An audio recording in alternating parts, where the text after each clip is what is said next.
네, 안녕하세요. 11주차 강의 시작하도록 하겠습니다. 오늘 학습하게 될 내용은 구보험증권 SG팔리시에 이어서 신보험증권에 대해서 살펴보고 그리고 협회적하약관 중에서 구협회적하약관에 대한 내용들을 쭉 살펴보도록 하겠습니다. 그 전에 우리가 일부 보험과 관련해서, 타보험 약관과 관련해서 살펴봐야 될 이슈가 한 가지가 있습니다. 그 앞에서 우리가 좀 다뤄도 될 내용이었는데, 제가 타보험 약관을 이야기를 하면서, 논의를 좀 하려고, 여기 이 뒤쪽으로, 내용을 좀 가져왔고요. 논의돼야 할 개념은 중복보험입니다. 중복보험. 이 중복보험이라고 하는 것은 동일한 피보험 및 위험에 대해서 보험계약 또는 보험자가 복수로 존재하는 경우에 일반적으로 복수보험 이렇게 얘기를 하고, 이 중에서 하나의 위험이 보험자에 의해서 각각의 위험의 일부씩 인수되는 경우를 공동보험이라고 합니다. 공동보험의 경우에는 동일한 피보험이나 위험에 관해서 복수의 보험계약이 존재하지만 그 보험 금액의 합계액이 보험 가액을 초과하는 경우, 그러니까 그냥 초과하는 것이 아니라 복수의 보험이 있고 그 보험 원래 그 개별로 봤을 때, 예를 들어서 보험 가액이 1000이고 보험 계약 A가 뭐 600이다. 그리고 B는 700이다 했을 때 600, 700을 따로따로 놓고 보면 보험 가액보다 보험 금액이 높지 않죠. 개별적으로. 근데 이게 동시에 동일한 피보험이 이게 보험이 동시에 들어가게 되면 합산을 했을 때 1300이 되면서 이게 초과하게 되죠. 그런 경우를 말합니다. 이러한 중복보험을 보상하는 방법은 첫 번째가 우선 책임주의가 있습니다. 이게 보험 계약 A가 있고 B가 있다라고 한다면 먼저 어떤 보험을 체결했는지에 따라서 순차적으로 보상을 하는 겁니다. 그러니까 시간에 따라서 A 먼저 하고 B 먼저 하고 C 먼저 하고 뭐 이런 식으로 순차적으로 보험계약의 체결에 따라서 이제 보상을 쭉 하는 방식인 거고요. 비례보상도 있습니다. 비례보상은 보험자들이 여러 명이잖아요. 이 사람들이 뭐 보험 금액 기준으로 하든 실제 보상액을 기준으로 하든 비례해서 나눠서 피보험자에게 보상을 하는 방식이 비례보상주의고요. 연대책임주의가 있습니다. 이거는 우리가 그 쌍방가시 충돌 약관 할 때도 얘기했듯이 보험자들이 연대책임을 지는 거예요. 그래서 A 보험자를 찾아가든 B 보험자를 찾아가든 자신들이 체결한 보험 계약의 보험 금액을 한도로 해서 최대로 보상을 하고, 뭐 경우에 따라서 남은 부분이 있다라면 다른 보험자를 통해서 나머지 부분에 대해서도 보상받을 수 있는 그런 방식입니다. 연대책임주의. 그래서 요거를 이제 절충한 것이 절충주의가 있는데, 보험자들이 기본적으로 각자가 보험 계약을 체결한 보험 금액의 비율에 따라서 그러니까 보험자들이 자신이 보험 계약 체결 그 금액에 따라서, 그리고 그 금액의 비율에 따라서 책임을 지고, 경우에 따라서는 뭐 누가 이걸 보상을 못 한다거나 하면 그 부분에 대해서만 이제 연대 책임을 지는. 그러니까 보험 금액이 예를 들어 600이고 700이라고 했을 때 이 600과 700의 비율로 A 보험자와 B 보험자가 각각의 책임을 지는데, 만약에 이제 A가 뭐 보상을 하기가 어려운 상황이다. 이런 경우에 이제 B가 뭐 나머지 부분을 부담을 한다든지. 근데 그렇다 하더라도 자신의 그 보험 금액 비율을 따라가기 때문에, 보험 금액을 초과해서 보상을 하지 않기 때문에 뭐 절충주의도 뭐 상법상에 이게 한국의 상법에 있는 규정이긴 합니다만 조금 지켜지기가 조금 어려운 측면이 없지 않아 있어요. 자, 그래서 이제 몇 가지 이슈가 있는데, 이런 중복보험의 경우에는 분담 청구권이라는 게 발생을 합니다. 예를 들어서 연대 책임을 져가지고 자신의 어떤 자신의 책임이 있는 부분에 대해서 자기가 이제 비례적으로 보상을 했다라고 한다면, 뭐 경우에 따라서는 자기가 부담하지 않아야 되는 어떤 금액 이상으로 보상을 하는 경우도 있겠죠. 그러니까 내가 피보험자 찾아와서 내가 보험금을 지급을 했는데 비율을 따져보니까 내가 한 요만큼만 했어도 됐던 거야. 1분만 했어도 됐는데 피보험자인 내 고객이 와가지고 보험금을 요구하니까 다 알아준 거죠. 그러면 뭔가 이 보험회사 입장에서는 억울하죠. 그래서 중복보험을 들어있는 다른 보험회사를 상대로 야 이거를 너랑 나랑 비례해서 나눠서 보상을 해야 된다. 그러니까 그 네가 책임져야 될 부분 나한테 내놓아라 라고 하는 그런 청구권이 분담 청구권입니다.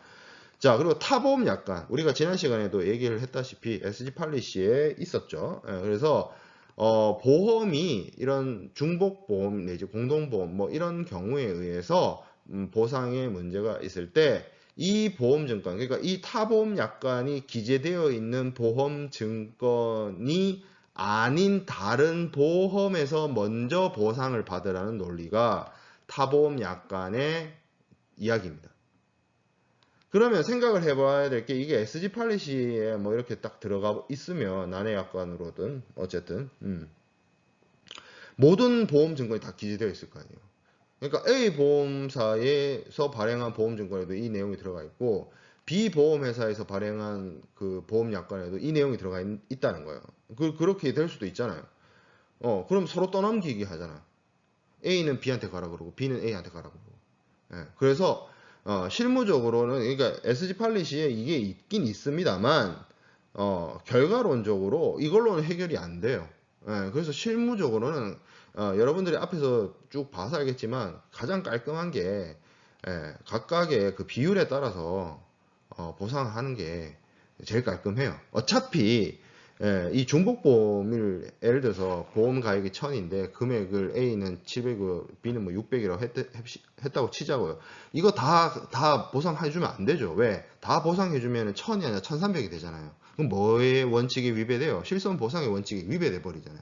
그러니까 아무리 보험회사들이 중복보험을 들고 공동보험을 하고 여러 보험을 들었다 하더라도 보험회사 입장에서 손해보험을 그러니까 해상보험을 포함한 손해보험에서 보상해 줄 수 있는 최고의 한도액은 실손액, 실제 손해액 그 이상 절대 보상을 해줄 수가 없습니다. 그러면 실제 입은 손해액에 대해서 이렇게 공동보험이 돼 있고 중복보험이 돼 있다라고 한다면 비례해서 보상해 주는 게 제일 깔끔하죠. A 보험자하고 B 보험자. 자, 그 다음에 우리가 살펴보게 될 부분은 신해상보험증권입니다. SG 팔리시가 200여 년 전에 제정이 되어 가지고 사용이 되어 왔는데 그 내용이나 문장이나 표현이나 이런 것들이 굉장히 오래된 고어체로 되어 있다 보니까 굉장히 이게 낙후되어 있었고 서로 상충되는 문제도 있었고 했기 때문에 많은 비판을 받아봤어요. 많은 비판을 받아왔고 그 비판을 200년 동안 버틴 것도 대단해요. 그래서 1981년에 물론 그 개정 작업은 그 훨씬 이전부터 했습니다. 그래서 로이즈하고 런던 보험자 협회의 위원회를 통해서 1981년 7월에 새로운 거의 200년 만에 새로운 해상보험증권을 제정을 합니다. 그리고 기존에 우리가 뒤에서 학습하게 되겠지만 그 협회 적하약관이라는 거를 사용을 해왔단 말이에요. 그래서 이 신해상보험증권과 함께 같이 사용할 수 있도록 협회 적하약관도 개정을 합니다. 그게 ICC-A, ICC-B, ICC-C라고 얘기하는 신해상 적하약관, 신약관인 거고요. 그리고 이제 기존에는 SG 팔리시가 선박용이나 그 화물용에 대한 구분이 좀 없었지만 이 신해상보험증권에서부터는 82년 1월 1일부터 보험시장에서 이 로이드 폼과 ILU 폼 요거를 나눠서 사용을 했고 요 차이는 이겁니다. 로이드 폼은 개인 보험업자들, 언더라이터들이 쓰는 거. 그리고 ILU의 그 약간은 보험 증권은 기업, 보험 회사들이 사용하는 그런 표준 약관으로서 사용을 하고 있습니다. 네, 신보험 증권의 특징을 좀 살펴보면 보험증권이 굉장히 현대화되어 있습니다.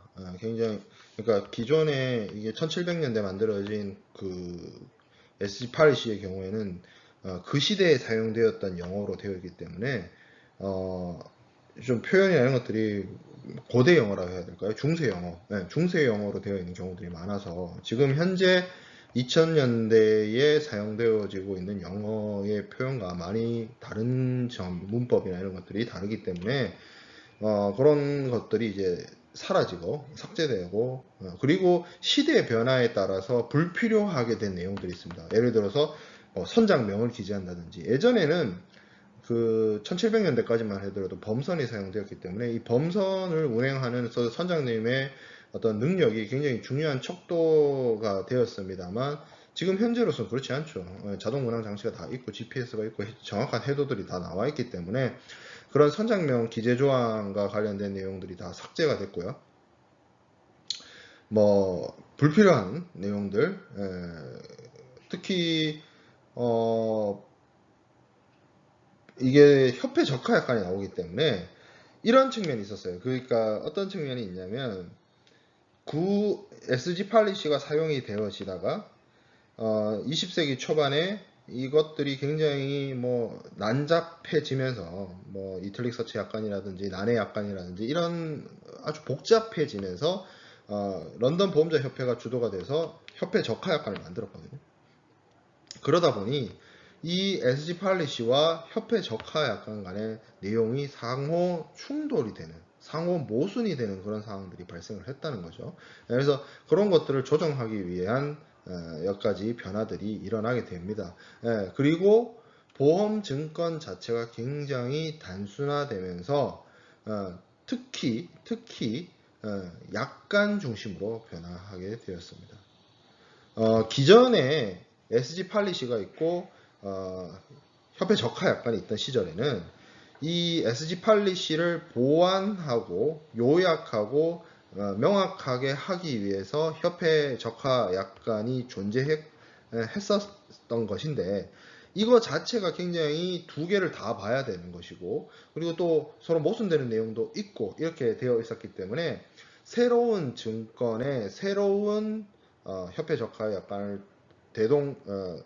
출범을 시키면서 보험자의 뭐 책임이라든지 보험자의 어떤 의무의 범위라든지 면책이라든지 보험자의 어떤 권리라든지 이런 부분들을 명확하게 양쪽에다 나눠서 보는 것이 아니라 모두 다 협회 적하 약관의 중심을 두게 바꾼 거죠.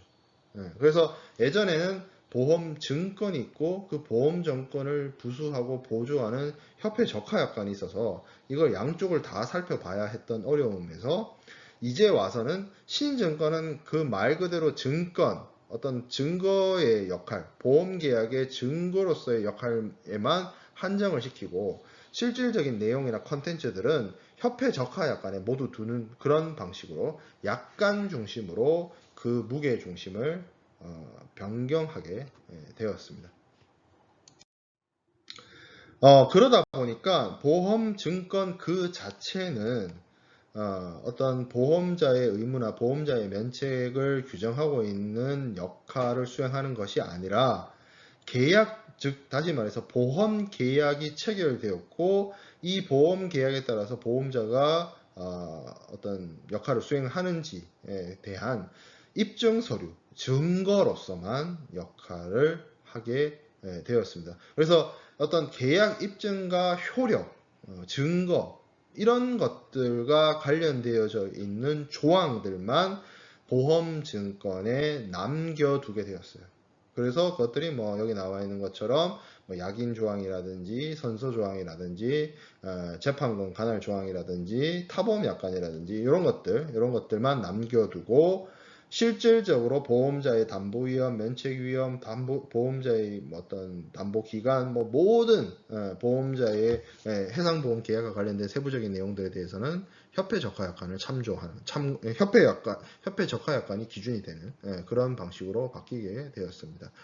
그리고 구협회 증권인 SG 팔리시의 경우에는 제가 어떤 서술형 형태의 문장이 제시되고 거기에 비어진 공란을 채워 넣는 방식으로 기재를 했다라고 했는데, 그것이 아니라 신보험증권 체계에서는 해상보험 계약의 내용을 표나 이런 것들로 간략하게 볼 수 있고 파악할 수 있도록 스케줄 방식을 채택을 해서 보험 계약의 내용을 쉽게 알아볼 수 있도록 바꾸었습니다.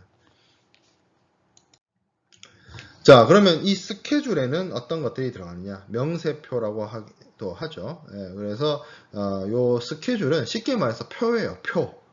표로 일목요연하게 한눈에 보험 계약의 계약 체결 내용을 파악할 수 있도록 표를 작성했다라고 생각하면 됩니다. 그래서 거기에 선박명이라든지 출항 예정일이라든지 아니면 보험 목적물의 어떤 상세, 명세라든지 보험 조건이라든지 아니면 뭐 기타 뭐 여러 가지 중요한 사안들에 대해서 기술을 해놓아서 보험 계약의 세부적인 내용들을 그 표 하나만으로 내부 그 사항들을 파악할 수 있게끔 만든 것이 스케줄입니다.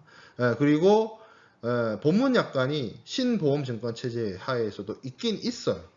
있긴 있지만 구증권 SG 팔리시에서는 보험자의 여러 가지 의무에 대해서 전반적인 내용을 다 기재하는 방식이었다면, 신보험증권에서는 정말 중요한 중거법 약관이라든지 선서 약관이라든지 약인 약관이라든지 몇 가지 중요한 사안들만 기재하고, 그리고 중요 약관이라고 해서 요 어떤 빨간색으로 기재되어 있는 레드 클로즈 있는 그런 부분이 추가된 것이 신보험증권 하에서의 본문 약관이 되겠습니다. 자, 그래서 이 내용들, 어떤 내용들이 기재되어 있는가를 좀 살펴보면, 첫 번째가 준거법 약관입니다. 이 준거법의 약관이 영국의 법률과 간습에 따르도록, 특히 보험자의 책임이라든지 보험금 지급이라든지 이런 부분들은 영국의 법과 간습을 따르도록, 그렇기 때문에 우리가 학기 초반부에 인슈어런스 액트나 MIA에 대해서 중요성을 제가 강조를 했고, 거기에 따라서 MIA와 인슈어런스 액트가 단순히 영국 법으로서만 국한되어지는 것이 아니라 이런 협회 보험 약관, 보험 혹은 보험 증권 하에서 준거법 약관을 통해서 해상보험의 준거법이 영국 법임을 영국 법으로 한다는 것을 선언하고 있고, 그렇게 선언되어져서 발행된 보험 증권에 보험자와 피보험자가 모두 서명을 하고 보험계약의 효력을 발생시키기 때문에 단순히 영국의 성문법이 아니라 MIA나 인슈어런스 액트가 사실상 해상보험의 준거법 역할을 한다라고 강조를 드렸던 부분입니다. 다만 이 보험계약의 어떤 체결된 이후에 효력이라든지 내용이라든지 보험금 지급이라든지 이런 것들은 당연히 MIA나 인슈어런스 액트와 같은 영국법의 영향을 받지만, 보험계약 체결 그 자체, 그리고 이 어떻게 보면 준거법 약관에 영향을 받지 않는 피보험자의 의무라고 볼 수 있는 보험료 납부라든지 이런 부분에 대해서는 영국의 법과 간섭으로 해결하는 것이 아니라 대한민국 상법으로, 대한민국에서 보험계약이 체결되었다면 대한민국의 상법에 의해서 보험계약 체결이 결정되어지고 영향을 받는다라고 볼 수 있겠습니다. 자, 그 다음에 타보험 약관이 있습니다. 이 부분은 앞서 제가 중복보험을 이야기하면서 설명을 했죠. 그래서 보상될 금액을 먼저 다른 보험증권을 통해서 보상을 받고 나한테 오라 라는 식으로 규정되어 있는 것이었고, 약인조항 혹은 약인약관 consideration 이런 것인데, 보험계약에서의 약인은 보험료입니다. 그래서 보험료와 관련된 내용을 약인약관에 담고 있습니다. 피보험자가 보험자 혹은 보험계약자가 보험자에게 지급하는 보험료와 관련된 부분이고, 그리고 선서약관이 있습니다. 이 보험계약의 증빙을 위해서 책임자, 특히 보험회사의 대표 이런 사람이 서명하였고 거기에 따라서 효력을 발생시킨다. 그리고 보험금의 보상 청구가 있으면 거기에 따라서 보험금 지급한다. 일종의 이 보험 계약의 효력과 관련된 부분이 선서 약관의 내용이 되겠습니다. 자, 그 다음에 본문 약관에 있어서 좀 특이한 부분, 중요 약관이라는 게 있습니다. Important Clause, 말 그대로 중요 약관인데, 보험 증권의 본문 약관 옆에 기재된 약관입니다. 쉽게 말해서 SG 팔리시, 구증권 체제 하에서의 이탈릭 서치 약관과 난외 약관이 있었던 것처럼 신증권 체제 하에서는 본문 약관 옆에 이 중요 약관이 있어가지고 추가적인 내용들을 다루고 있다라고 이야기하면 될 것 같고요. 그래서 이 중요 약관이 다루는 주요한 내용들은 뭐냐면 손해가 발생을 했을 때 피보험자나 그 대리인의 역할, 의무와 그리고 피보험자가 뭘 해야 되는지 그리고 뭐 청구를 할 때 어떤 서류들을 갖춰야 되는지 그런 내용들을 담고 있는 게 중요 약관이 되겠습니다. 그래서 이 중요 약관은 보험 증권에 빨간색으로 인쇄되어 있습니다. 그래서 이거를 적색 라인 약관이라고 합니다. 그래서 뭐 내용들을 좀 살펴보면 요약해 보면 첫 번째가 실제 보험 사고가 발생을 했을 때 피보험자나 그 대리인이 어떠한 손해방지 의무를 해야 되고 손해배상 청구권을 확보해야 되는지 이런 것들이 규정이 되어 있고요. 손해검정이나 그러한 사무소나 대리점의 승인 없이 시행되었을 때 실제로 발생된 손해의 정도를 파악하기 위한 손해검정을 할 때 어떤 사무소나 대리점의 승인 없이 실시되면 클레임을 인정하지 않는다. 그러니까 어떻게 보면 보험자 입장에서 피보험자에게 실제 발생된 손해의 정도를 파악하기 위해서는 지정되어 있는 손해 사정인, 손해 검정인을 통해서 하라라는 것을 이제 압박하는 것이죠. 자, 그리고 보험자에게 피보험자가 사고 발생해서 보험금을 청구하는 클레임을 제기하는 경우에 어떠한 서류들을 제출해야 되는지를 명시하고 있는 것이 이 중요 약관의 내용이 되겠습니다. 자, 그래서 여기 보면 지금 슬라이드에 마린카고 인슈어런스 팔리시라고 해가지고 실제 사용되어지는 보험 증권의 예시를 제가 가지고 왔습니다. 그래서 여기 그러니까 좌측 부분이 전면이고요. 앞쪽이고요. 여기 뒤에 오른쪽에 파란색 작은 글씨로 적혀 있는 이 부분이 뒷면, 이면이 되겠습니다. 그래서 그 서류의 앞장과 뒷장을 한 슬라이드에 제가 올려놓았다라고 이해하면 될 것 같고요. 이 서류 앞장의 윗부분에 보면 서류 이 보험 계약의 뭐 참조 번호라든지 아니면 피보험자라든지 그리고 보험자라든지 아니면 출발항, 목적 양육항 그리고 선박의 이름 뭐 이런 내용들이 담겨져 있습니다. 이게 쉽게 말하면 스케줄, 이게 스케줄인 것이고요. 그리고 오른쪽에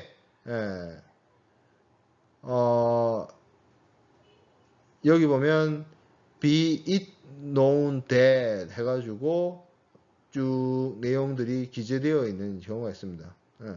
그래서 여기 보면 빨간색 그 위에 빨간색 글씨로 이렇게 되어 있어요. For the use or with the old marine policy form. 여기서 말하는 old marine policy form이 SG 팔리시를 말하는 거거든요. 그래서 그 SG 팔리시 폼을 쓰게 됐을 때 이게 이런 게 있어요. 이 관련된 질문이 뭐 관련되어 있지는 않지만 좀 의미 있는 질문이라고 볼 수 있는 부분이 예를 들어서 구증권이 200년을 썼어요. 그리고 나서 신증권을 만들었습니다. 그럼 당연히 우리 모두가 신증권을 쓰는 게 맞지 않나요? 그렇게 생각하는 게 너무나 당연한 건데, 뭔 역사와 전통을 그렇게 사랑을 하는지, 구증권을 넣어주지 않아요. 그래서 여기 보면, Old Marine Policy Form 이렇게 되어 있잖아요. 이 2020년에 이르러서도, 그리고, 이 신증권, U 팔리시가 사용되어지는 지 거의 근 40년이 돼 가고 있음에도 불구하고 여전히 구증권에 의해서 계약 체결이, 구증권의 구증권을 이용을 해서 혹은 구증권의 형태를 이용을 해서 보험 계약을 체결하는 경우가 드물게라도 있습니다. 예, 그럼 그 경우에는 어떻게 할 것인가? 예, 그때 그 쓰라고 여기다가 넣어둔 거죠. 관련된 내용들이 구증권과 관련된 내용들이 이곳에 기재되어 있습니다. 그래서 여기 지금 보면 정말 여기서 작은 글씨로 깨알같이 쭉 적혀 있죠. 그리고 저 보면 중간중간에 이렇게 블랭크라고 해야 될까요? 공란이 빵빵빵빵 비어져 있어요. 저기다가 이제 뭐 피보험자라든지 뭐 보험 가액이라든지 금이라든지 보험료라든지 이런 내용들을 기재하는 그런 공간이 저기 중간에 비어 있는 걸로 확인할 수 있습니다. 자, 그리고 오른쪽에 있는 내용은 협회 적하약관입니다. 파란색 글씨로 적혀 있는 부분 있죠. 파란색 글씨로 적혀 있는 저 부분이 말 그대로 실제로 보험사고가 발생했을 때 보험자와 피보험자가 보상을 받고 주고할 때에 어떤 기준이 되는 그런 어떤 표준 약관, 정형화된 약관, 런던 보험자 협회와 로이즈가 힘을 합쳐서 만든 보험자의 적하보험의 약관이 여기 오른쪽에 파란색 글씨로 요약되어서 쭉 기재되어 있습니다. 요약된 게 아니죠. 그대로 풀텍스트가 다 기재되어 있죠. 이런 식으로 이렇게 보험 증권이 구성이 되어 있습니다. 자, 그 다음에 살펴보게 될 내용은 협회 약관, 협회 적하 약관입니다.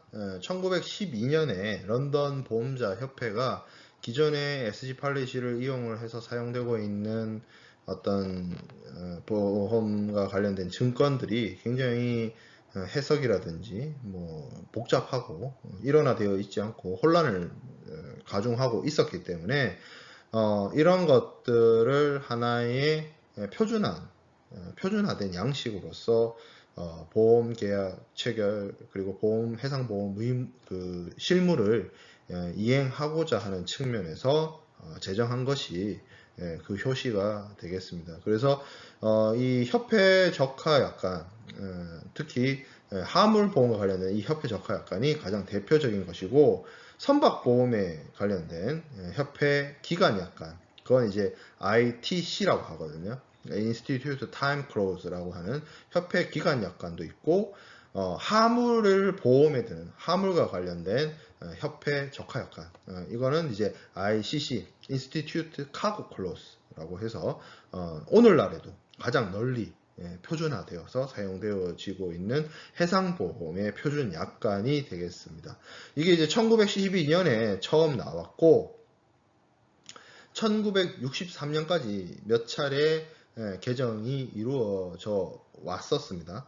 그러다가 우리가 지난 시간에 지난 시간이 아니죠. 앞부분에 신보험증권 1981년에 만든 신보험증권 뉴 로이드 팔리시가 등장을 했다라고 했는데, 그 신증권 체제에 맞도록 협회 약관을 완전히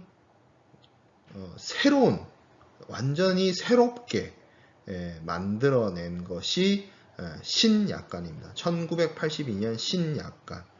그래서 기존에 있던 약관은 구약관이 되었고요. 1982년에 나온 신약관이 어떻게 보면 최신 버전이 되는 것인데, 이것도 거의 한 30년 가까이 사용되어져 오다가 2009년에 이 신약관의 새 버전이 나옵니다. 그걸 이제 개정약관이라고 하죠. 보통은 실무적으로. 그래서 1963년도까지 개정되어서 사용되고 있는 구약관이 있고 1982년도에 발행된 신약관이 있고 그리고 2009년에 나온 개정약관이 있습니다. 이거를 왜 의미를 부여해서 나눠야 하냐면, 우리가 상식적인 수준에서 이렇게 사용되면 전 세계의 보험업자들이 다 2009년도부터 만들어진 개정약관을 사용해야 될 것 같은데, 특히나 이 협회 약관의 경우에는 지금까지도 2020년 지금까지도 구약관을 쓰는 경우가 있다라는 거죠. 선택의 문제인 거예요. 자체적으로 계약 자유의 원칙에 따라서 보험자와 피보험자가 자신의 보험 계약 내용과 보험 약관을 선택하는 것이기 때문에 지금도 구약관 쓸 수 있고요. 지금도 신약관 쓸 수 있습니다. 물론 신약관보다는 신약관을 쓸 바에는 차라리 개정약관을 쓰지만 어쨌든 그러다 보니 이것이 구약관과 신약관이 현재 공존하고 있는 상태이고요. 선택하고 있는 상황이기 때문에 보험, 해상보험 실무를 학습하는 여러분들의 입장에서는 구약관도 알아야 되고 신약관도 알아야 된다는 거죠. 노파심에 혹여나 여러분들이 헷갈릴 것 같아서 정리를 하고 가면 보험 증권이란 게 있습니다.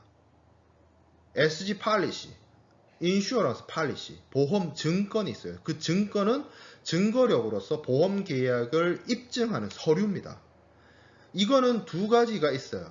1779년에 만든 SG 팔리시, 로이드 SG 팔리시. 이게 이제 제가 구증권이라고 부르는 올드 마린 팔리시 폼이고요. 1981년에 새롭게 제정한 런던 보험자 협회하고 로이드가 제정한 뉴 로이드 SG 팔리시 혹은 UILU 마린 팔리시가 있어요. 이걸 신증권이라고 합니다. 그래서 구증권에는 본문 약관, 이탈릭 서체 약관, 난해 약관 이렇게 난잡하게 돼 있었고요. 이거를 200년 만에 개정한 것이 뉴 보험증권, 뉴 마린 팔리시 폼이에요. 거기에는 앞서 봤던 것처럼 스케줄표로 되어 있고 뒷면에 파란 글씨로 약관의 내용이 들어가 있죠. 그래서 이 구증권과 신증권이 있는 것이고 구증권만 쓰던 시절에는 이게 너무 난잡하다 보니까 좀 일목요연하게 실무적으로 알아보기 좋도록 표준 어떤 양식을 만들자라고 해서 런던 보험자 협회에서 제정한 것이 협회 적하 약관, 런던 보험자 협회가 만든 화물 보험과 관련된 약관, 표준 약관, 그리고 선박과 관련돼서 기간 약관 이런 것들이 있었다는 거죠. 전쟁 약관 뭐 이런 식으로. 그러다가 쉽게 말해서 구증권과 구약관을 공존해서 쓰던 시절이 있다가 1981년에 신증권이 나오잖아요. 그래서 이 신증권과 함께 사용하기 위해서 만들어낸 애가 신협회 적하약관입니다.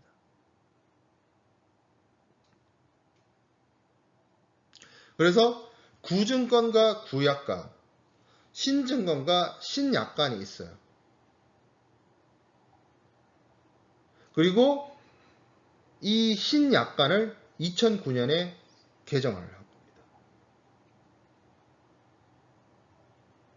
그러니까 좀 이해하기 좀 쉽게 얘기하면 구증권 구약관이 버전 1.0이고요.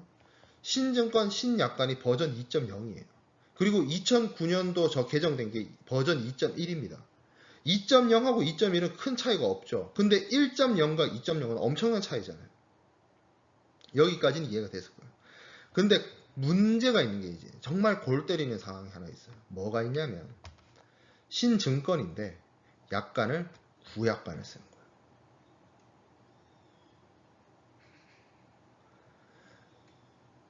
그리고 정말 잘 없지만 이런 경우 정말 잘 없지만 구증권인데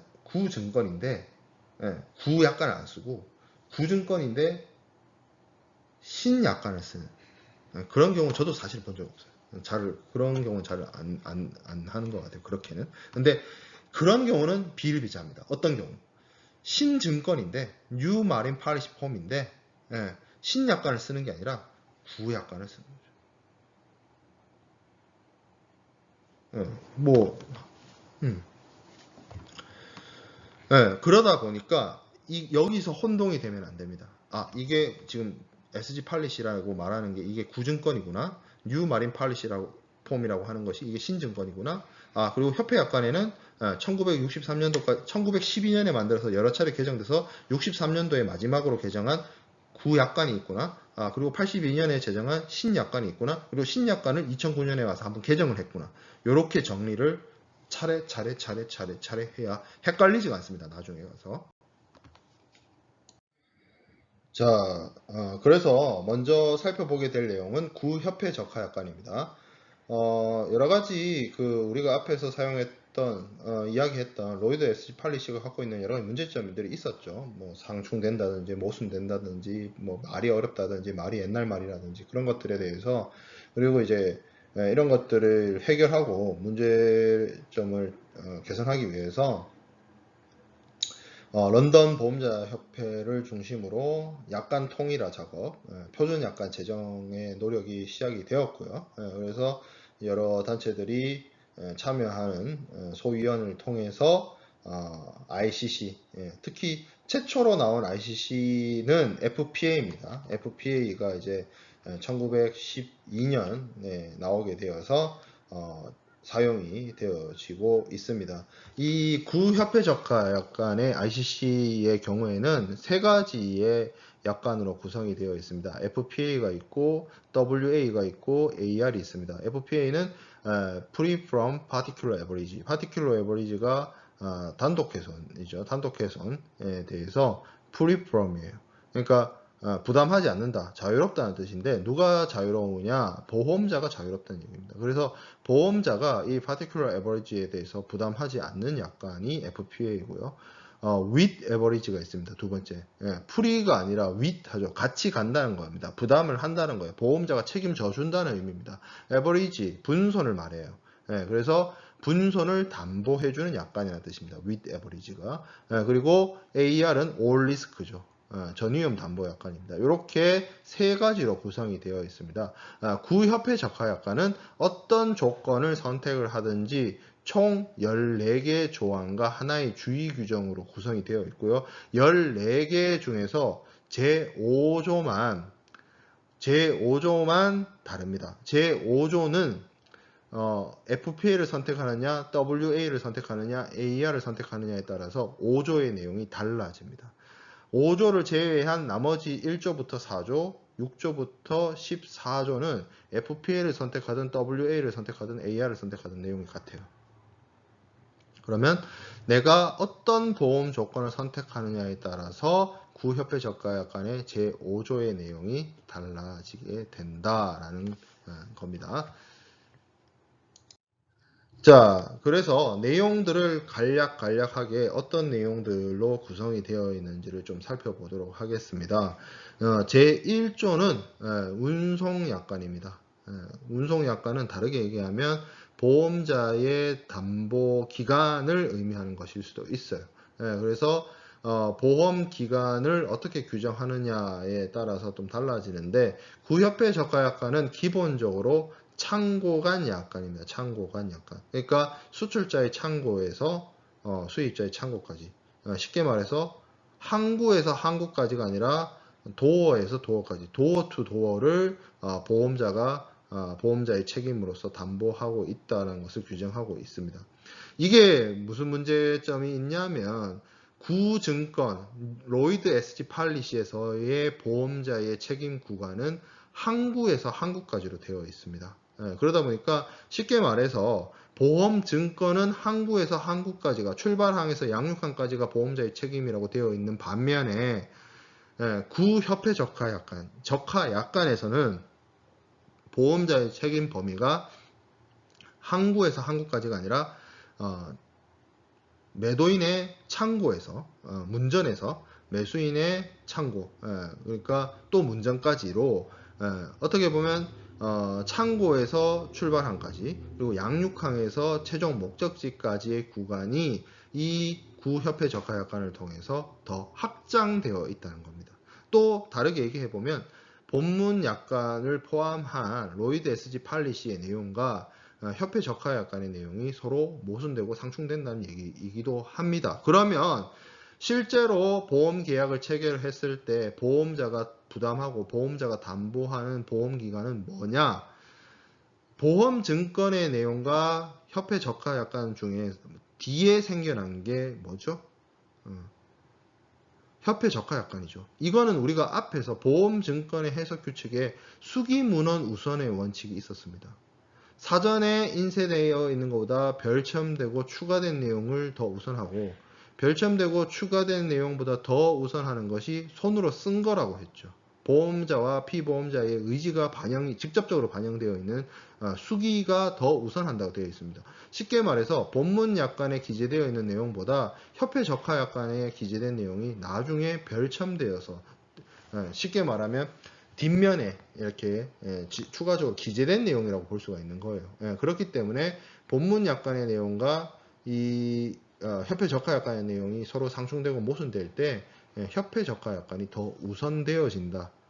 달리 얘기하면, 좀 쉽게 얘기하면 창고에서부터 창고까지, 도어에서 도어까지가 보험자의 담보 기간, 책임 기간이다라고 볼 수 있겠습니다. 자, 제2조입니다. 운송계약 종료 약관이라는 게 있습니다. 피보험자가 통제할 수 없는 사정으로 화물이 목적지에 도착하기 이전에 항해가 종료되는 경우입니다. 뭐 어떤 이벤트가 발생을 한 거죠. 중간에 가다가. 그래서 이렇게 돼버리면 원칙적으로 보험계약은 끝납니다. 종료 사유가 발생을 했다면. 그런데 피보험자나 보험계약자가 추가적으로 돈을 더 줄 테니 보험을 지속시켜 달라고 요청을 했을 때 그 추가로 지급되는 보험료가 충분하다면 보험자 입장에서 이를 마다할 이유는 없죠. 그렇기 때문에 할증 보험료를 받는 경우에는 보험 기간을 연장을 해서 보험을 지속시키겠다. 그래서 요 운송계약 종료와 관련된 요런 약관들을 계속 담보조항 뭐 이런 얘기도 합니다. 자, 그 다음에 제3조는 부선 약관이 있습니다. 부선이라고 하는 것은 주선이 아니죠. 본선이 아니죠. 그래서 부수적으로 이용되는 선박을 의미합니다. 그래서 뭐 부산의 신항만 같은 경우에는 원체 항만시설이 크고 잘 돼 있기 때문에 그런 경우는 없지만 항만시설이 미비하고 부족하거나 아니면 적체되어 있는 경우에는 부선을 이용해서 바다에 떠 있는 배에다가 화물을 싣고 내리는 경우도 없지 않아 있어요. 그런 경우에 선적항과 양육항에서 이런 부수적인 선박을 사용을 하게 돼서 화물을 옮기게 되는 경우에 그런 부선 이용 기간도 보험자가 담보한다라는 내용이 제3조의 부선 약관이 되겠습니다. 자, 그리고 항해 변경. 이거는 위험의 변역이었죠.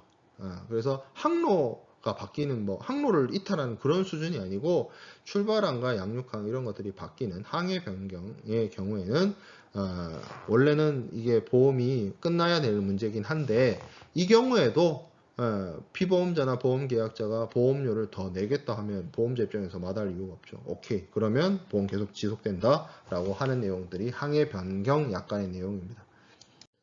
자, 그래서 5조로 넘어왔습니다. 이 5조가 어떤 보험 조건을 선택하느냐에 따라서 그 내용이 달라지게 된다라고 했습니다. 첫 번째, 단독 훼손 부담보 약관, FPA입니다. 그래서 쉽게 말해서 단독 훼손은 보험자가 책임 안 진다는 얘기니까 뭐는 된다는 얘기예요? 전손은 됩니다. 전손도 현실 전손하고 추정 전손 모두 되죠. 전손과 단독 훼손이 아닌 분손이 있죠. 뭐예요? 공동 훼손이 있습니다.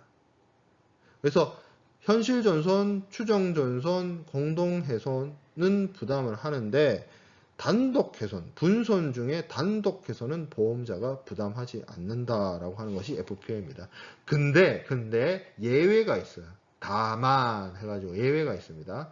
첫 번째, 하역 작업을 할 때, 물품을 선박에 적재하거나 내리거나 한적할 때 이렇게 포장단이 하나가 떨어져 가지고 박살나는 경우, 그거는 이제 추락전손, 슬링 로스라고 하는데 요거 그리고 화재, 폭발, 충돌, 접촉, 피난항에서의 화물 양육, 요런 원인으로 인해서 발생되는 손해에 대해서는 그 손해의 정도가 단독 훼손, particular average라 할지라도 FPA에서 보험자가 보상을 해줍니다. 요런 추락전손이라든지 화재라든지 폭발이라든지 FPA를 선택했음에도 불구하고 보험자가 보상해주는 단독 훼손을 특정 분손 형태라고 하는데 이런 애들은 예외적으로 분손, 단독 훼손이라 할지라도 보험자가 보상해주는 것이 FPA입니다. 자, 두 번째 WA입니다. 보험자가 전손 중에서도 현실전손, 추정전손, 그리고 공동훼손, 거기에 단독 훼손도 담보해 주는 것이 WA입니다. FPA가 특정한 몇 가지를 빼놓고는 단독 훼손은 부담하지 않았잖아요. 근데 그 특정한 몇 가지 이외에 나머지 단독 훼손도 WA에서 보상을 해줍니다. 그러면 전손도 해주고 공동훼손도 해주고 단독훼손도 해주고 다 해주네요 라고 생각할 수 있는데, WA는 통상적으로 사용이 되어질 때 일정 비율의 소손의 면책률을 겁니다. 그래서 뭐 WA 3%, 5% 이런 식으로 소손의 면책 비율을 걸어요. 그래서 그 특정 실제로 사고가 발생한 어떤 사고 비율이나 이런 것들을 고려했을 때 보험 금액이 3%다, 그 3% 미만이다, 이런 경우에는 보험자가 면책이 됩니다. 그래서 WA는 보통 소손의 면책률하고 함께 사용이 됩니다. 만약에 WA를 사용함에도 불구하고 이런 소손의 면책과 관련된 사안들을 적용받고 싶지 않다라고 했을 때는 WAIOP라는 특약으로 형태로 보험계약을 체결을 합니다. 자, 그 다음에 AR이 있습니다. AR, All Risk Clause죠. 이거는 면책, 이 말이 중요해요. 면책 위험을 제외하고 나머지 일체의 위험을 보험자가 보상을 합니다. 그러나 이 보험 약관에는 면책 조항들이 있습니다. 대표적으로 전쟁으로 인해 발생된 위험, 그리고 동맹 파업 위험의 경우에는 보험자가 면책이 됩니다. 그러면 전쟁을 통해서 입은 손실이나 동맹 파업과 관련돼서 입은 손실은 보험을 들 수가 없고 보험으로 해결을 못하니까 실제로 내가 다 부담해야 되고 또 안아야 되느냐? 그렇지는 않습니다. 이 경우에는 전쟁 위험이나 동맹 파업 위험과 관련해서는 이런 협회 적하 약관이 아닌 별도의 특별 약관으로서 보험을 체결하고 보험자로부터 보호를 받을 수가 있습니다. 이를 정리를 해보면 ICC FPA의 어떤 보험자의 어떤 담보 위험에 대한 부분은 전손도 이제 두 종류죠. 현실 전손, 추정 전손, 그리고 공동훼손, 그리고 비용손해. 제가 앞에서 비용손해 얘기를 안 했거든요. 당연히 비용손해 들어가는 부분이고, 단독 훼손 중에서 자초 침몰 화재, 그리고 포장 단위가 추락해서 발생되는 슬링 로스, 그리고 피난 항에서의 양하, 이런 부분에까지 보험자가 책임을 진다는 거고, 요거 외에 발생되는 단독 훼손을 보상을 받으려면 ICCWA, 그리고 악천후로 인한 해수손의 경우에도 WA를 통해서 보상을 받을 수 있습니다. 근데 WA는 보통 모두 다 보상하는 것이 아니라 소손의 면책률이 있다. 너무 작은 손해에 대해서는 보험자가 면책되는 소손의 면책률이 있고, 올리스크는 면책 위험을 제외한 나머지 위험으로부터 발생된 손해를 보상을 한다라는 것이 체계가 되겠습니다. 이렇게 보험자의 책임 범위가 점점 넓어지죠. 그러면서 당연히 보험료도 같이 올라갑니다. 자, 그럼 6조에 추정 전손에 대한 약관이 있습니다. 그래서 요 내용을 바탕으로 현실 전손은 아니지만 현실 전손을 피할 수 없는, 그래서 비용이 너무 많이 드는 그런 경우에는 위부를 통해서 추정 전손으로 처리할 수 있다는 내용이 당연히 들어가 있고요. 자, 그리고 공동훼손이 발생했을 때는 공동훼손과 관련된 요크 앤트워프 룰에 의해서 문제를 해결한다라고 하는 공동훼손 약관도 있습니다. 그리고 내양성 담보, 가망성 담보 이렇게 되어 있는데, 요거는 제가 담보에 대해서 설명할 때 그런 얘기를 했었어요. 선박이라는 거는 당연히 항해를 견딜 수 있는 내양성 내지는 가망성을 갖춰야 되는데, 화물을 그 운송 의뢰하는 하주 입장에서는 자기가 선박을 통제하거나 컨트롤하거나 운영하는 것이 아니기 때문에 어떻게 보면 이러한 화물을 단지 운송 의뢰하는 하주에게조차 가망성에 대한 책임을 묻는 것은 좀 가혹하다라고 말씀을 드렸습니다. 그래서 그런 것과 관련된 내용들이 내양성 담보 약관에 들어가 있고요. 자, 제 9조에는 수탁자 약관이 있습니다.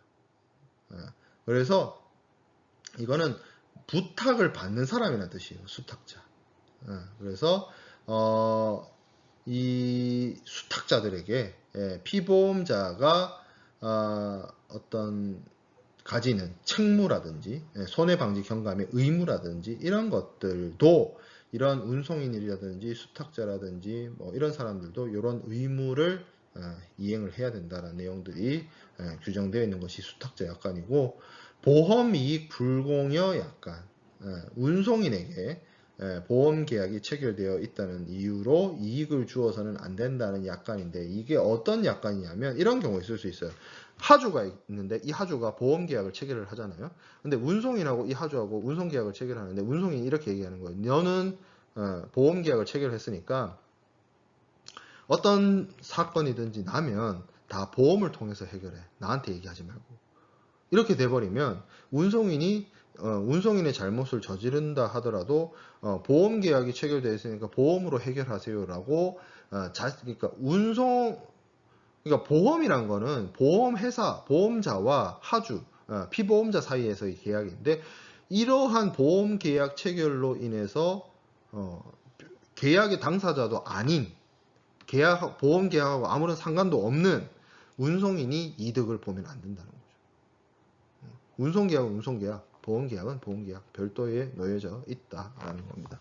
자, 그리고 쌍방과실 충돌 약관이 있습니다. 이 부분은 앞서 설명을 했죠. 지난주에 설명을 했죠. 그래서 선화증권에 있는 쌍방과실 충돌 약관 때문에 하주가 선주에게 보상은 아니지만 어쨌든 자신의 몫으로 받아야 될 부분을 항해과실 면책으로 인해서 기여해야 되는, 뱉어내야 되는 문제가 있기 때문에 그 부분을 보험자가 해결해 주겠다라는 내용이 보험 약관에 있는 쌍방과실 충돌 약관이 되겠습니다.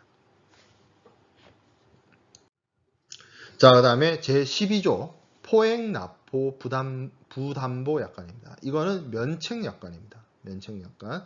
그래서 그 SG 팔리시, 로이드 SG 팔리시 구증권의 이탈릭 서체 약관에 있던 내용이에요.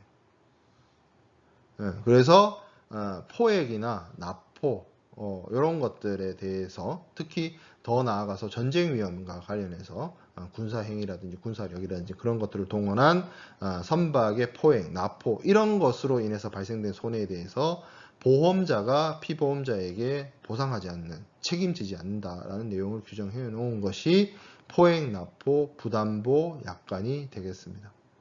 제13조는 동맹 파업이라든지 폭동, 소요, demonstration 이런 것들로 인해서 발생되는 위험에 대해서 보험자가 책임지지 않겠다라고 규정한 것이 제13조의 내용이고요. 제14조는 신속조치 약관입니다. reasonable dispatch인데, 피보험자가 사고가 났을 때 모든 여건에서 가장 가능한 신속하게 행동할 것을 규정해 놓은 것인데, 그 피보험자 입장에서 가장 신속하게 사고가 발생했다는 사실을 인지했을 때 가장 먼저 신속하게 취해야 되는 행동은 뭐니 해도 보험자한테 그건 잘 모르겠습니다. 제가 보험자에게 알리는 행위가 될 겁니다. 그런 부분이 신속조치 약관에 규정이 되어 있습니다. 자, 이제 나머지 부분은 구협회 전쟁약관과 동맹파업 약관, 구협회 동맹파업 약관에 대해서 살펴보도록 하겠습니다. 제가 앞서서 ICC를 얘기를 하면서 전쟁 위험과 동맹파업 위험은 면책이다라고 했습니다. 근데 사실 전쟁 위험이라든지 이런 동맹파업 위험과 관련해서 실존하는 위험이 아닌 건 아니거든요. 그런 위험이 분명히 있거든요. 뭐 특히 해적이라든지 이런 부분. 그래서 그런 부분들을 보험을 통해서 보호받을 수가 없을까라는 것이고, 결론은 돈이죠. 돈 더 내면 해줍니다. 보험에서. 그래서 그런 것들을 이제 특약이라는 형태로, 특별약관의 형태로 존재합니다. 자, 그래서 협회 전제약관, Institute War Clause죠. IWC입니다. 해상보험에서 전쟁 위험을 담보하기 위해서 새롭게 만들어 놓은 특약이고, 요게 조금 뒤늦게 만들어졌어요. 구협회 약관 중에서도 좀 늦게 만들어져서 전쟁 위험과 관련된 부분을 이제 해결하는 거죠. 그래서 1955년에 만들어졌습니다. 총 8개 조항으로 구성이 되어 있고요. 제일 첫 번째 제1조에서 뭐라고 얘기하고 있냐면 그러면 이 IWC가 무엇을 담보해 주느냐, 어떤 위험으로부터 보험자가 피보험자를 보호해 주느냐가 규정이 되어 있죠. 그래서 보통 해상보험증권이나 해상보험약관에서 면책위험이라고 규정되어 놓은 군사적인 적대행위라든지 군사행위라든지 내란, 혁명, 리벨리온, 모반, 반란, 이런 것들로 인해서, 그러니까 거의 다 군사적 행위를 뜻합니다.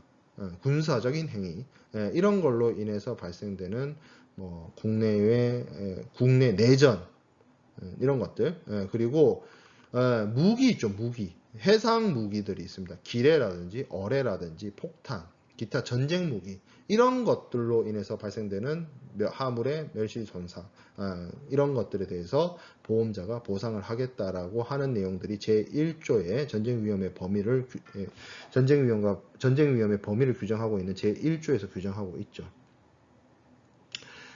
기뢰와 어뢰는 이런 거예요. 어뢰는 이렇게 뭐 잠수함이나 군함에서 이렇게 미사일은 아니에요. 원래 완전히 다르죠. 이렇게 수중으로 이렇게 발사체라고 해야 되나? 이렇게 나아가는. 그게 이제 어뢰고, 기뢰는 육지로 치면 지뢰 같은 거예요.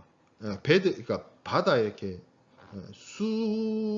해수면에 띄워놓지는 않고 주로 이제 해수면보다 조금 아래쪽에다가 이렇게 숨겨서 이렇게 부유하고 있습니다. 그러다가 배가 지나가면 거기에 이제 작동을 해가지고 반응을 해가지고 배를 침몰시키게 만드는 그런 폭탄들을 이제 기뢰라고 하는데, 이거 다 전쟁 무기입니다. 전쟁 무기. 해상에서 해전을 하기 위한 전쟁 무기인데, 이런 것들로 인해서 입는 피보험 선박이라기보다는 그 선박이 그런 피해를 입어서 피보험 목적물의 어떤 멸실손상, 그러니까 하물의 멸실손상이 발생했을 때 보험자가 보상을 해주겠다라고 하는 것이 구협회 전쟁약관의 내용입니다.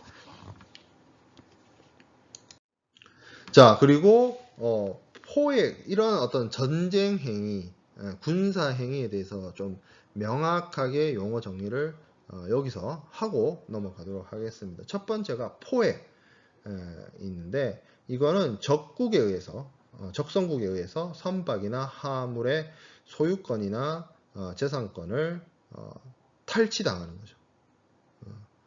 그리고 납포가 있습니다. 비슷한 말이에요, 솔직히.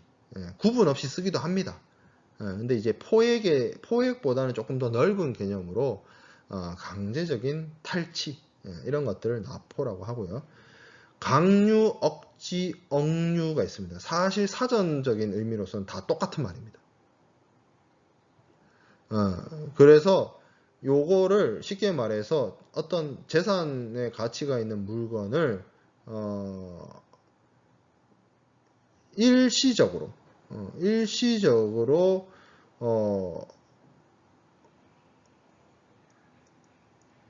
이게 일시적으로 가져가면 상대방의 물품을 일시적으로 가져가는 걸 이제 유치행위라고 하거든요. 유치물 들어봤을 거예요. 유치물, 뭐 이렇게 하물을 유치한다 이렇게 되어 있는데, 요거는 강제적으로 뜯는다라고 해야 될까요? 그리고 이렇게 뜯어가가지고 팔아먹을 생각을 하는 거죠. 일종의. 그래서 조금 비교를 해보면, 포획 같은 경우에 이렇게 생각하면 좀 쉬울까요? 내가 누구를 삥 뜯어서 내 할 거야, 그냥. 그러면 그건 이제 포획이고요. 얘한테 이제 삥을 뜯어가지고 뭐 이렇게 뭐라고 해야 될까요? 얼마 내놔. 그럼 돌려줄게.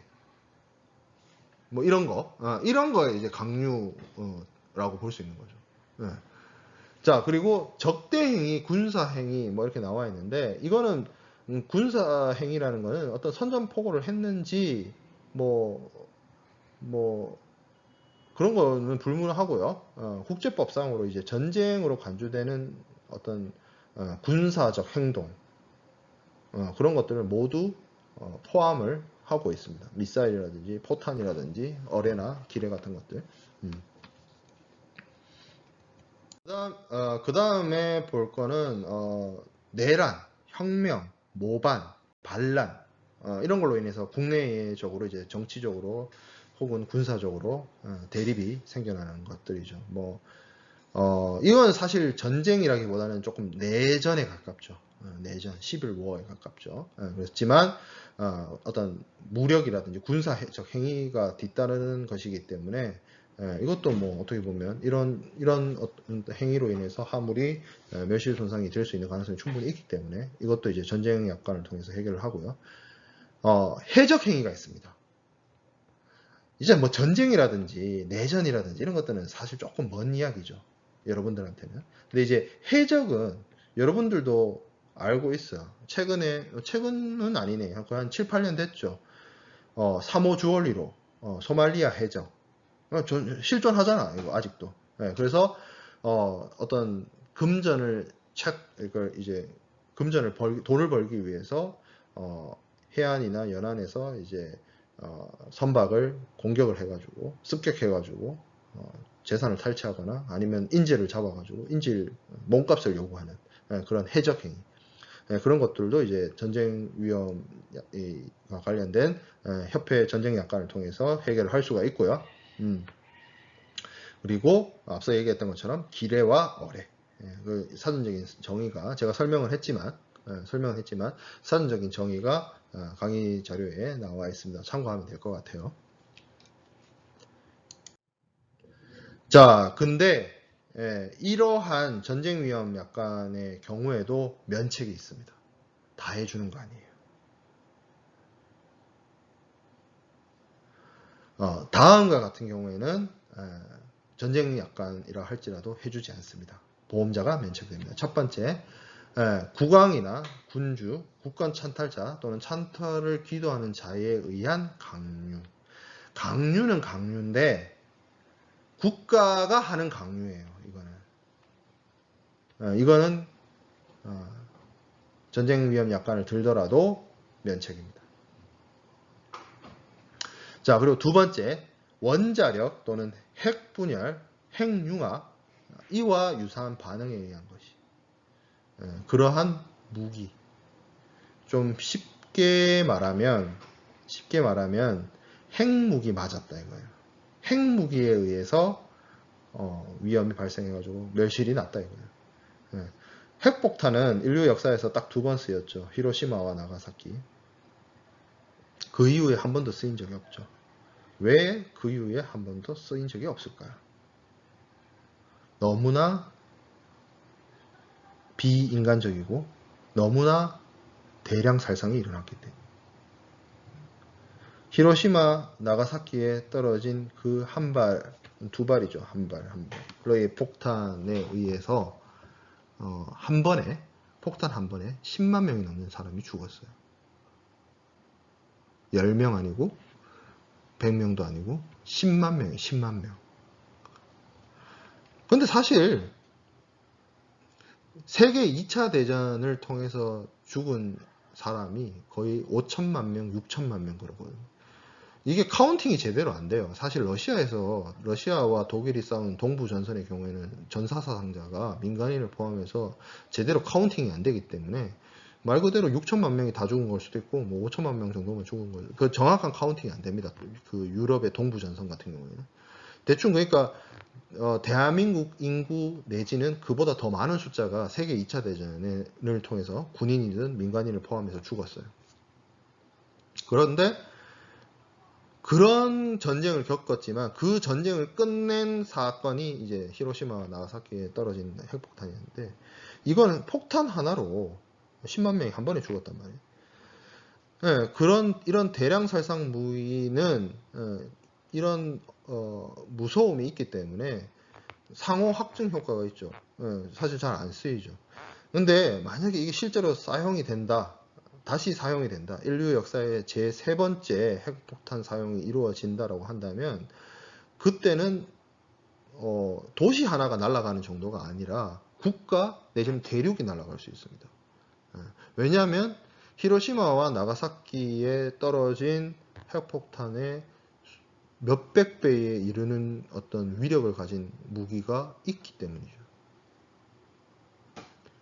지금 히로시마에 떨어진 폭탄, 핵폭탄 정도의 핵무기는 전략 핵폭탄이 아니고 전술무기 정도밖에 되지 않기 때문에 그때는 이제 뭐 서울, 부산 이렇게 날아가는 게 아니라 대한민국이 통째로 날아갈 수 있다. 그러면 대한민국이 통째로 날아갈 정도의 폭탄이 떨어졌다라고 칩시다.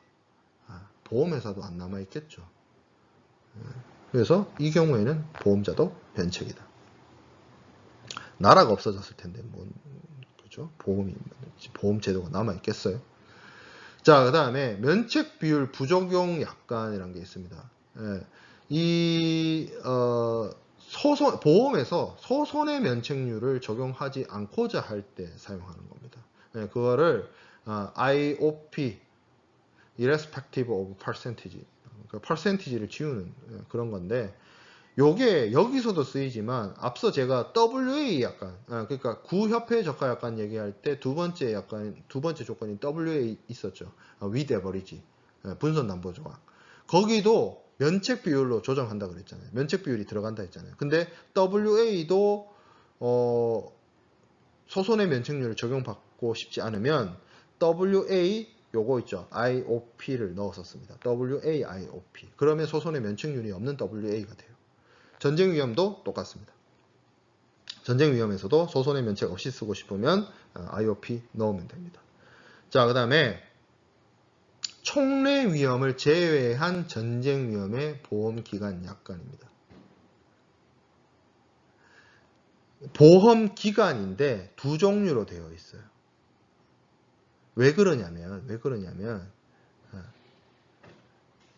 이게 이런 거잖아요. 이 기대나 어뢰 이런 것들이 실제로 전쟁 도중에 문제가 되는 경우보다 이런 거죠.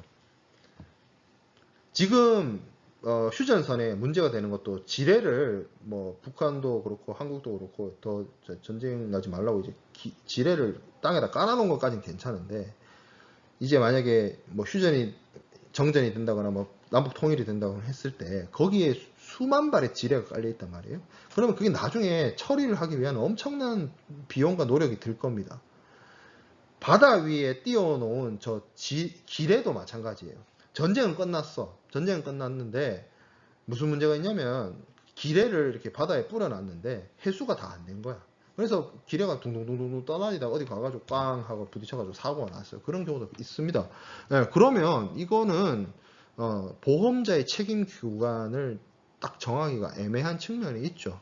그래서 이런 기뢰나 유기된 어뢰로 인해서 발생되는 위험의 보험자의 책임에 대해서 보험기관이 따로 이야기를 하고 있습니다. 그렇기 때문에 지금 4조하고 5조가 존재하고 있는 겁니다.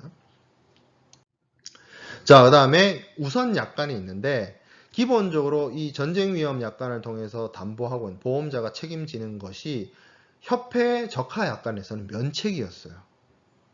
그래서 그러면 예를 들어서 그러니까 이게 특약이잖아요. 지금 전쟁 약관이 이게 제가 특약이라고 했잖아요. 그럼 특약이라는 기본이 있고 특별 약관을 추가했다는 얘기잖아요. 그러니까 이 전쟁 위험 약관을 쓴다는 거는 협회 적하 약관도 쓴다는 얘기거든요. 그러면 협회 전쟁 약관에서는 면책입니다라고 했는데 전쟁 약관에서는 보험자가 책임집니다라고 이야기하고 있으니까 서로 모순되잖아요. 그럼 뭐가 맞는데? 라고 쳤을 때 전쟁 약관이 맞다는 얘기예요. 전쟁 약관이 우선한다는 겁니다. 자, 그리고 제7조는 담보 계속 약관이 있습니다. 이것도 뭔가 보험이 끝나야 되는 상황인데 피보험자나 피보험자가 이제 보험료를 더 추가적으로 지급을 하면 보험 효력이 더 지속된다. 뭐 그런 내용이고요.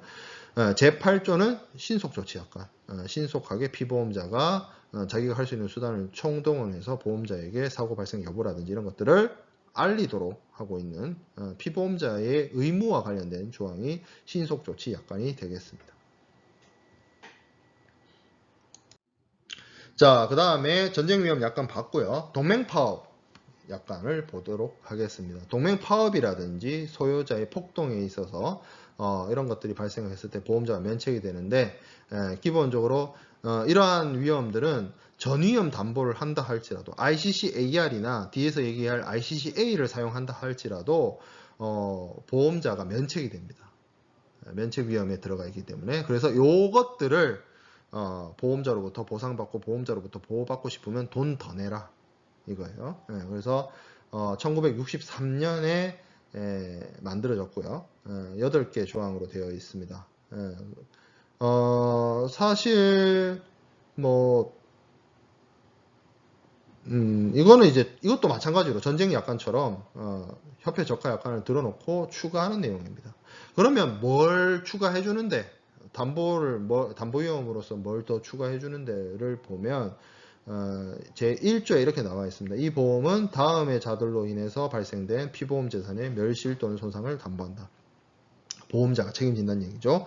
동맹 파업자, 직장 폐쇄를 당한 노동자, 노동 분쟁, 그리고 시민 소요